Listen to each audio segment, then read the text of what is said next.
300 থেকে 900 খ্রিস্টাব্দের মধ্যে চীন থেকে বহু পরিব্রাজক ভারত ভ্রমণে আসেন। কেউ এসেছিল স্থলপথে, কেউ এসেছিল জলপথে। উদ্দেশ্য একটাই, ভারতবর্ষকে দেখা, বৌদ্ধ ধর্মকে জানা। চীনা পরিব্রাজকদের মধ্যে ভারতে প্রথম এসেছিলেন ফা হিয়েন 4th শতকে। ফা হিয়েনের আসবার ঠিক 200 বছর বাদে আরও একজন চীনা পরিব্রাজক ও বৌদ্ধ সন্ন্যাসী ভারতবর্ষে আসেন। তার নাম সুয়ানজাং। সুয়ানজাং বললে হয়তো সকলে বুঝতে পারবেন না, কিন্তু ইতিহাসে তিনি পরিচিত হিউয়েনসাং নামে। আজকের ভিডিওতে আপনাদের বলবো ইতিহাস প্রসিদ্ধ চীনা পর্যটক হিউয়েনসাংয়ের জীবন বৃত্তান্ত। হিউয়েনসাং ছিলেন বিখ্যাত চীনা বৌদ্ধ ভিক্ষুক, পণ্ডিত, পর্যটক এবং অনুবাদক। তিনি চীন এবং ভারতের মধ্যে যোগসূত্র স্থাপনের ব্যাপারে অগ্রণী ভূমিকা পালন করেছিলেন। ধারণা করা হয় 630 খ্রিস্টাব্দের কোনো এক সময়ে তিনি ভারতবর্ষে প্রবেশ করেন। তিনি তার ভারত ভ্রমণ শুরু করেছিলেন লানপো বা লামখান থেকে। লামখানকে তৎকালীন ভারতবর্ষের লোকেরা লম্পক বলে ডাকত। তিনি বালাকজুমদ, গোচি, ঝমিয়ান এবং কপিসা হয়ে এ স্থানে আসেন। মূলত লামখান থেকেই বুদ্ধের নিদর্শন এবং স্মৃতিধন্য স্থানসমূহ পরিদর্শন এবং ভারতবর্ষ থেকে বুদ্ধ এবং অন্যান্য বৌদ্ধ ভিক্ষুদের রচনা সংগ্রহ করে নিয়ে যাওয়ার জন্যই এই ভ্রমণ শুরু করেছিলেন চীনা পরিব্রাজক হিউয়েনসাং। চীনের হেনান প্রদেশে হিউয়েনসাংয়ের আবাসস্থল।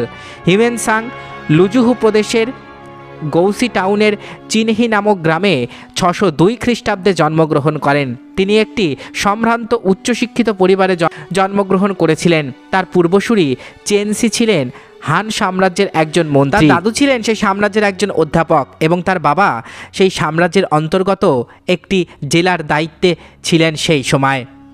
পরবর্তীতে রাজনৈতিক প্রতিহিংসার আশঙ্কায় চাকরি ছেড়ে দেন। বিভিন্ন স্থান থেকে প্রাপ্ত তার আত্মজীবনী থেকে জানা যায় হিউয়েনসাং খুব ছোটবেলা থেকেই কনফুসিয়াসের গতানুগতিক তত্ত্বের ওপর ব্যাপক আগ্রহ এবং পারদর্শিতা প্রদর্শন করতে থাকেন, যা তার বাবাকে অবাক করে দেয়। তার ভাই বোনদের মতোই হিউয়েনসাং তাদের বাবার কাছ থেকে প্রাথমিক শিক্ষা লাভ করেন, যদিও তার পরিবারের সকলে কনফুসিয়াসের তত্ত্বের ওপর বিশ্বাসী ছিল। তারপর হিউয়েনসাং তার বড় ভাই চেনসুর পদাঙ্ক অনুসরণ করে বৌদ্ধ ভিক্ষু হওয়ার জন্য ইচ্ছা প্রকাশ করেন। 611 খ্রিস্টাব্দে তার বাবার মৃত্যু হলে হিউয়েনসাং লুয়াং প্রদেশে জিংতু বুদ্ধ আশ্রমে তার ভাইয়ের সাথে প্রায় 5 বছর কাটান। সেই আশ্রমে থাকার সময় বৌদ্ধ ধর্মগ্রন্থ হিসাবে মাহায়ানার চর্চা করা হতো। 618 খ্রিস্টাব্দের দিকে যখন দুই সাম্রাজ্য ভেঙে পড়ে, তখন হিউয়েনসাং এবং তার ভাই তাং সাম্রাজ্যের রাজধানী চেঙ্গানে পালিয়ে যান এবং সেখানে একটি বৌদ্ধ আশ্রমে আরও 2 বছর অতিবাহিত করেন। সেখানেই তিনি অভিধর্ম কথা শাস্ত্র সম্পর্কে ধারণা করেন এবং জ্ঞান লাভ করেন। 622 সালে তিনি 20 বছর বয়সে একজন পূর্ণ বৌদ্ধ ভিক্ষু হয়ে ওঠেন। এই সময় পর্বে তিনি বুদ্ধিজমের ওপর অনেক পড়ালেখা করেন এবং ভারতবর্ষ গিয়ে আরও জ্ঞানার্জনের ইচ্ছা পোষণ করেন। এই চিন্তা মনে মনে ধারণ করে তিনি তার ভাইকে রেখে পুনরায় তাং সাম্রাজ্যের রাজধানীতে চলে যান। সেখানে সংস্কৃত ভাষার ওপর পড়ালেখা শুরু করেন। একই সময়ে তিনি বুদ্ধিজমের অধিবিদ্যার ওপরেও আগ্রহী হয়ে ওঠেন। 629 খ্রিস্টাব্দে তিনি একটি স্বপ্ন দেখেন, ভারত যাত্রার প্রতি আকৃষ্ট হয়ে। ওই সময়ে তাং সাম্রাজ্যের সাথে তুর্কিদের যুদ্ধ চলছে, তাই তাং সাম্রাজ্য রাজা তাইজং সকল নাগরিকদের বিদেশ যাত্রা নিষেধ করে দিয়েছিলেন। কিন্তু হিউয়েনসাং ইয়োমেনে শহরের সদর দরজায় বৌদ্ধ প্রহরীদের বুঝিয়ে শহর থেকে বেরিয়ে যেতে সক্ষম হন। তারপর তিনি 629 সালে কুইঘিং প্রদেশ হয়ে গোবি মরুভূমি পার হয়ে 630 সালে তুরপান পৌঁছান। সেখান থেকেই বৌদ্ধ রাজার সাথে দেখা করেন এবং হিউয়েনসাংকে কিছু মূল্যবান জিনিসপত্র এবং যাত্রার রসদ সরবরাহ করেছিলেন সেই রাজা। তুরপান থেকে আরও পশ্চিমে যেতে থাকলে ইয়ানজি ও কুচা হয়ে কিরগিজস্তান পৌঁছান। সেখানে তিনি তুর্ক খানের সাথে সাক্ষাৎ করেন। যদিও 630 সালের দিকে তুর্কিদের সাথে তাং সাম্রাজ্যের যুদ্ধ চলছে। যখন হিউয়েনসাং তুর্ক খানের সাথে দেখা করেন, ততদিনে তাং সাম্রাজ্যের সাথে খানের বন্ধুত্বপূর্ণ সম্পর্ক গড়ে উঠেছে। কিরগিজস্তান থেকে পরবর্তীতে তিনি বর্তমান উজবেকিস্তানের রাজধানী তাসখান্দে পৌঁছান। সেখান থেকে আরও পশ্চিমে পার্সিয়া নিয়ন্ত্রিত সমরখন্দ শহরে পৌঁছান। সমরখন্দে তিনি কিছু ধ্বংস হয়ে যাওয়া বৌদ্ধ স্থাপনা দেখে বিস্মিত হন। সমরখন্দ থেকে আরও পশ্চিমে আমুদরিয়া এবং তিরমিজে পৌঁছান তিনি। সেখানে প্রায় 1000 বৌদ্ধ ভিক্ষুর সাথে সাক্ষাৎ করেন। আরও পশ্চিমে গিয়ে তিনি খুন্দুদ শহরে সেখানকার প্রিন্স তাদুর অন্ত্যেষ্টি দেখার জন্য কিছুকাল অবস্থান করেন। সেখানেই তিনি ধর্মসীমা নামে এক বৌদ্ধ ভিক্ষুর সাথে সাক্ষাৎ করেন। সদ্য মৃত প্রিন্স তাতুর তার উপদেশেই তিনি পরবর্তীতে আরও পশ্চিমে নববিহার পরিদর্শন করেন। নববিহারের বর্তমান নাম আফগানিস্তান। সেখানে তিনি অনেক বৌদ্ধ মঠ এবং মহাবিশ্ব গ্রন্থের অনুসারী প্রায় 3000 বৌদ্ধ ভিক্ষুকে দেখেন। হিউয়েনসাংয়ের মতে নববিহার হল পৃথিবীর সর্বপশ্চিমে অবস্থিত দেশ যা বৌদ্ধ ধর্ম প্রতিপালন করে। নববিহারে কিছুদিন অবস্থান করে 630 খ্রিস্টাব্দ নাগাদ তিনি আদিনপুর, যা বর্তমান জালালাবাদ, সেখানে তিনি আসেন এবং সেখান থেকেই তিনি ভারতবর্ষে প্রবেশ করেন। আদিনপুর ত্যাগ করে তিনি খাইবার পাশ হয়ে পেশোয়ারের দিকে রওনা হন। যাওয়ার পথে তিনি অনেক বৌদ্ধ মঠ দেখেন, কিন্তু সেগুলোতে সে তুলনায় বৌদ্ধ ভিক্ষু ছিল না। হিউয়েনসাংয়ের মতে পূর্বে পেশোয়ারের বৌদ্ধ ধর্ম সম্পর্কিত যে গৌরব ছিল, তৎকালীন পেশোয়ার তা হারাতে বসেছিল। পেশোয়ার থেকে তিনি সোয়াত উপত্যকার দিকে চলে যান। সেখানে তিনি 1400 পরিত্যক্ত বৌদ্ধ মঠ দেখতে পান, যেখানে পূর্বে প্রায় 18,000 ভিক্ষুক বাস করতেন। সোয়াত উপত্যকা দিয়ে তিনি সিন্ধু নদ পার হন। সিন্ধু পার হয়ে তিনি কাশ্মীরের দিকে চলে আসেন। কাশ্মীরে হিউয়েনসাংয়ের সাথে বৌদ্ধ ভিক্ষু সংঘাসের সাথে দেখা হয়। সংঘাস ছিলেন ময়াহান গ্রন্থের পণ্ডিত এবং হিউয়েনসাং কাশ্মীরে 632 থেকে 633 সাল পর্যন্ত অন্যান্য জ্ঞানী বৌদ্ধ ভিক্ষুকদের সাথে মহায়ান অধ্যয়ন করেন। এখানে অবস্থানকালেই তিনি তার বইয়ে খ্রিস্টপূর্ব প্রথম শতকে অনুষ্ঠিত প্রথম বৌদ্ধ কাউন্সিলের ব্যাপারে লিখেছিলেন। এরপর তিনি আরও পূর্বের দিকে রওনা হন। চীন থেকে হেঁটে ভারতবর্ষে এসেছিলেন হিউয়েনসাং রাজা হর্ষবর্ধনের রাজত্বকালে ভারতে আসেন। প্রায় 15-16 বছর তিনি ভারতে ছিলেন। গিয়েছিলেন নালন্দা বিশ্ববিদ্যালয়ে।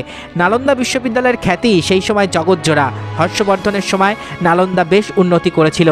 তখন নালন্দা বিশ্ববিদ্যালয়ের অধ্যক্ষ ছিলেন বিখ্যাত পণ্ডিত শিলভদ্র। হিউয়েনসাং নালন্দায় বেশ কিছুদিন বিদ্যাচর্চা করেন।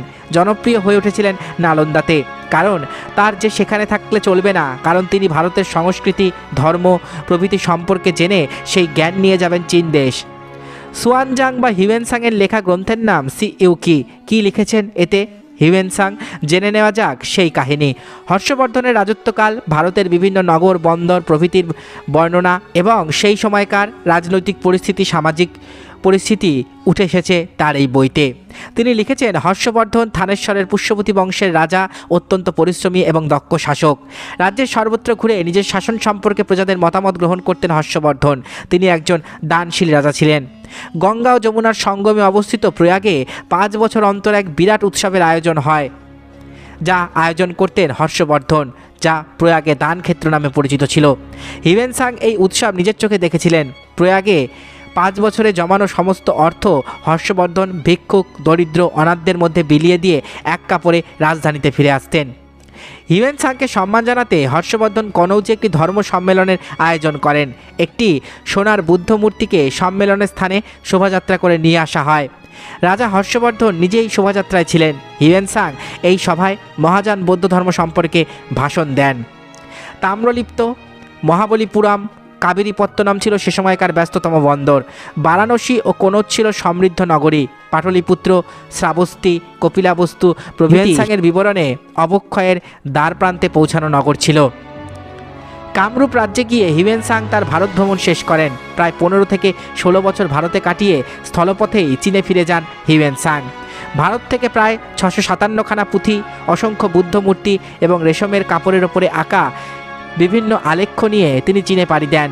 চীন সম্রাট তাকে ভারতে যাওয়ার অনুমতি দেননি, কিন্তু যখন আনুমানিক 646 বা 647 খ্রিস্টাব্দে চীনে গিয়ে উপস্থিত হন, চীন সম্রাট হিউয়েনসাংকে সেদিন অভিনন্দনই জানিয়েছিলেন। ইতিহাস বইয়ের পৃষ্ঠায় হিউয়েনসাংয়ের ছবিটিকে পিঠে বাঁধা একটি অংশ আমাদের চোখে পড়ে। সেই অংশটি একটি বেতের তৈরি ঝুড়ি, যাতে ছিল পুঁথি, যাত্রাপথের রসদ, আর হিউয়েনসাংয়ের মাথার সামনে ঝুলে থাকা অংশটি ছিল একটি লণ্ঠন, যেই লণ্ঠনের আলোয় পথ চিনে তিনি পাড়ি দিয়েছিলেন চীন থেকে ভারতবর্ষে। অন্ধকারে পথ চলতে এবং বই পড়তে বাতির আলো হিউয়েনসাংকে সাহায্য করত। হয়তো আজও এই পথে হিউয়েনসাং হেঁটে চলেছেন, আসছেন আবার ভারতবর্ষে। 664 খ্রিস্টাব্দে পরলোক গমন করেছিলেন চীনা পরিব্রাজক হিউয়েনসাং। তার লেখাতে উঠে এসেছে ভারতবর্ষের তৎকালীন সমাজ, রাজনীতি এবং হর্ষবর্ধন থেকে বাংলার শেষ সার্বভৌম নৃপতি শশাঙ্কের কাহিনী। এতক্ষণ আপনারা শুনলেন চীনা পরিব্রাজক হিউয়েন সাংয়ের জীবন বৃত্তান্ত। আশা করি ভিডিওটি আপনাদের ভালো লেগেছে। আমার চ্যানেলের ভিডিওগুলো যদি আপনাদের ভালো লেগে থাকে তাহলে অবশ্যই চ্যানেলটি সাবস্ক্রাইব করুন, পাশে থাকা বেল আইকনটি ক্লিক করে দিন যাতে পরবর্তী ভিডিও নোটিফিকেশান খুব তাড়াতাড়ি আপনাদের কাছে পৌঁছে যায়। আজকের মতো এখানেই শেষ করছি। ভালো থাকবেন সবাই। নমস্কার।